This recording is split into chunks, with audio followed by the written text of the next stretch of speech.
over a million Ukrainians dead now, or permanently maimed, an entire generation of young men wiped out, a country destroyed, and they're still trying to sell this thing. And then, of course, over the past few days, we've seen the madness that is unfolding in the White House, allowing long-range missiles to be used from Ukraine at NATO's direction. Make no mistake, anyone watching this knows that Ukrainians don't even know how to use these missiles.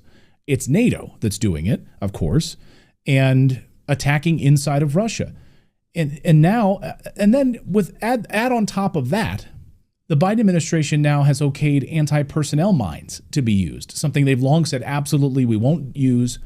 These are basically a lot of like the same pedal mines that are thrown into the ground in Donetsk and the Donbass region. And children go to the playgrounds and they find these little pedal mines that look like leaves. They pick them up and their arms are blown off or they're killed. And the Biden administration was absolutely against this. This was their stance. And now suddenly, within the past week, all of this has changed. So who the hell is running the White House? I mean, you've got, again, I know you're humble about this, but you've got amazing sources there. Like, Biden is not, who is running the White House? Like, who is our de facto president? Is it Antony Blinken right now? Is it Jake Sullivan? Who is doing this?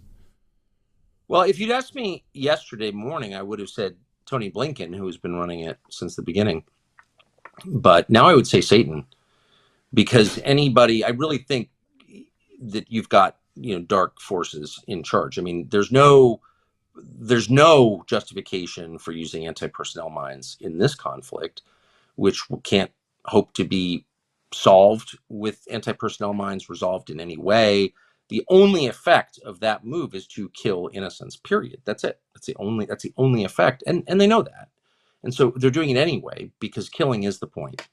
So it's evil. I think we should say that. I don't think it's a matter of defending democracy. The president of Ukraine is not elected. He's a dictator. He literally passed his term and kept serving. He's a dictator. And that country's shut down a Christian denomination, put priests in jail. Like, how many more markers of dictatorship do you need to call it what it is, which is totalitarian?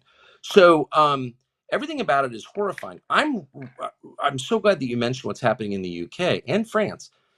There's the complicity of Western European countries in this. Really, I hope books are written about it. But there's something about a dying empire, collapsing demographically, totally pointless finance-based economy, no self-respect at all, nihilism rising. There's something about that mix, the final days of a dying civilization, that causes it to lash out in this kind of orgy of killing for its own sake. It's really the darkest thing I could. It's like you imagine Rome collapsing and the Vandals toppling buildings and having orgies in the streets and all that stuff.